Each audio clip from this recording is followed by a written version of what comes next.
getting a little early start this morning, and it is gorgeous outside. Gonna enjoy a 1 mile run. I'm a little nervous to see if I can keep up with my pace that I set last time. Maybe I shouldn't worry about that, just enjoy the run. I think that's what I should do.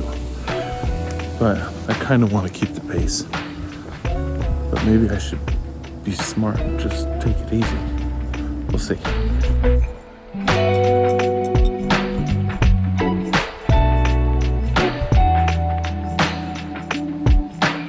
I just finished, and look who comes running up to me. You got me out. 10:56. I beat 11 minutes again. Yes. Okay, that was hilarious. Because I'm just finishing my mile, and I see this, looks like a 14-year-old girl running from a distance the opposite direction. It was Lisa. And yeah, she still looks 14. She probably did better than me. The best part of that run was the fact that I was excited to do it. Trust me, that is not normal.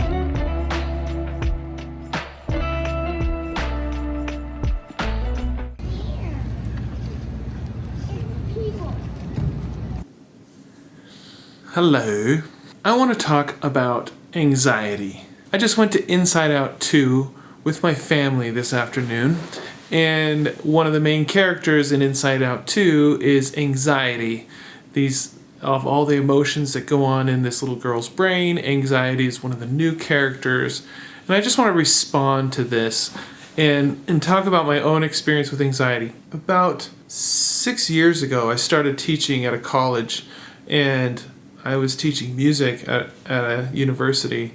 And I started getting all these students that would say, I have anxiety, I go see a therapist for anxiety, or have prescriptions for anxiety. It was just showing up a lot. And I would teach private music lessons to these students, and a lot of them would say, they would just openly say, yes, I have anxiety, and I treat it with such and such. And I started thinking, like, what's wrong with all these students? Like, what's going on in the world? Why are they growing up and having these issues with anxiety? To me, it was like, okay, obviously it's a problem with that generation. And I had one student say, yeah, have you ever dealt with anxiety? And I was like, no. I was so wrong. Okay, I was so wrong. But I didn't know that I dealt with anxiety. There's anxiety that's runs strongly in my family, both my kids and my parents, ancestors, grandparents, extended family as well. Anxiety is in my family.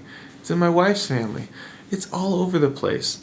And I was just so naive. I just like, I didn't have anxiety. I never felt anxiety. Well, time passed, and I started becoming more and more aware of something other than anxiety, which is autism and the autism spectrum.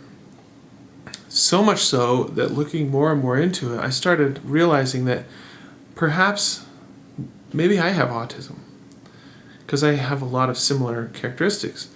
I actually decided I'm going to go get an evaluation done by a psychologist and see if I have autism. And the results of these tests was that I almost have autism. According to the official diagnosis, I think there's 5 characteristics or 6 characteristics, and you have to have 4, or something like that. Anyway, I don't remember. But I just missed the bar. I had 3 out of 4 or something like that. It didn't quite make the team for autism. But the psychologist said, but I do think you have clinical anxiety. And I'm like, what? I have anxiety?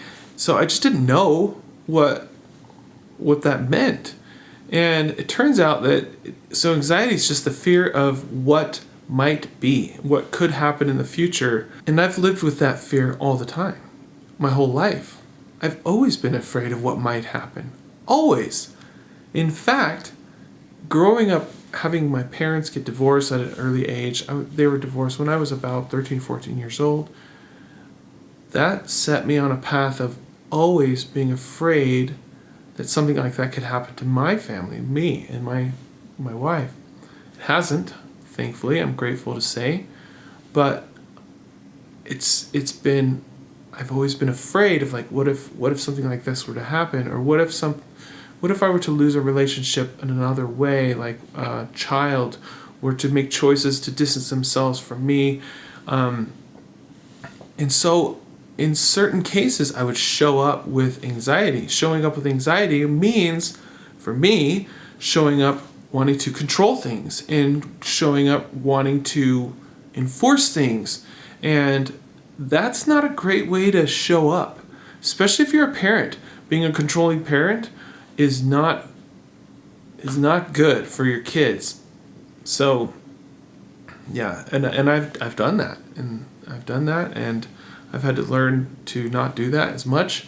And it's still a work in progress. I'm by no means perfect, but there's other times when I show up in anxiety with teaching, for example. That's the same thing shows up: control, even anger at times. And so anxiety, it's funny, like Inside Out 2, the anger is like one of your primary emotions, and then anxiety is like another one. But in my opinion, my experience, anxiety often leads to anger because I'm worried. And so if I'm worried about something and it starts to not go the way I want, then I start to get angry.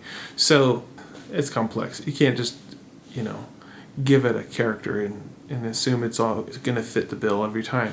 Anyway, so my own experience with anxiety has been, it's been a huge part of my life that I didn't know. And I've showed up in anxiety a lot and not realized it. Social situations, I've kind of frozen up and like I don't want to talk to people because I'm afraid of showing up or appearing, I don't know, uncool, or like I don't know what to say, and those situations can cause me to feel anxiety. There's all kinds of things that lead to anxiety. But for me, I think just learning this, and keep in mind, I was around 40 years old when I'm learning this stuff. 40 years. And I finally, light bulb goes off. Wow, I actually have had anxiety a lot in my life. Anyway, but now I'm going to skip to this movie, Inside Out 2. So in the movie, spoiler alert, if you haven't seen the movie, don't watch this, but I'm going to spoil a little bit of the movie, okay? So anxiety is a new character that shows up in this girl's brain, and anxiety starts to take over and kick out other emotions, just muffle other emotions, get them out of sight, because anxiety is trying to protect, trying to help. And I think the movie does it's silly, but there, towards the end, it gets really intense, and anxiety becomes really intense, and it almost simulates a panic attack where anxiety is just going nuts at the end. And it was very real to me. Like I've never had a panic attack, but I felt anxiety. And so it was really powerful to see this portrayed through this, this creative way to portray it. And I was moved by it. I was like, wow, this is powerful. And, I really liked the movie and thought this is great to be able to show how anxiety can really take over our lives and make us show up in a way that's not really true to ourselves and our core beliefs. Like, I don't want to be a mean person or a controlling person or an overly quiet person. I don't want to be any of those. But when I feel anxiety, I go there. And it's really nice to see in the movie, the anxiety kind of gets put in her place and things kind of work out. So there's a healthy mix of emotions, at the end. But I thought it was really moving just to see the power of when anxiety takes over. And I hope it's a useful tool. Like I could show my kids this and say, see what happens when anxiety takes over? You don't really act like yourself because you're feeling this anxiety. One more thing. I've been doing these YouTube vlogs for just a week or so, and it's been helpful for me to be able to express myself, to be able to see into my own thoughts, and overcome some of these anxieties. For example, I have a social anxiety to talk to people. Well, today I rode in a Lyft car and I talked to the driver. Not only did I talk to the driver, but I helped lead the conversation. I helped contribute new ideas to the conversation rather than putting all the weight and pressure onto the other person, which is typically how I hold a conversation, unfortunately. It got me out of my shell a little bit.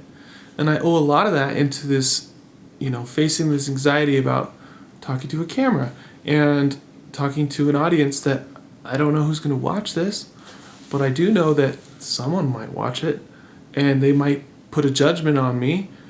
But for some reason I feel safe doing this because generally what I've seen on YouTube videos, especially stuff like this, is that people are friendly in their responses.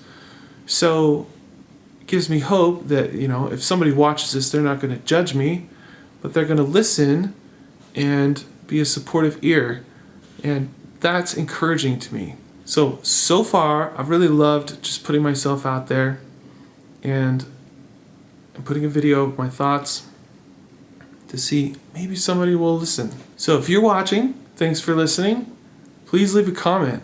I'd love to get a comment from someone that can relate to some of this. Consider subscribing if you want more of this. I would love to hear some feedback.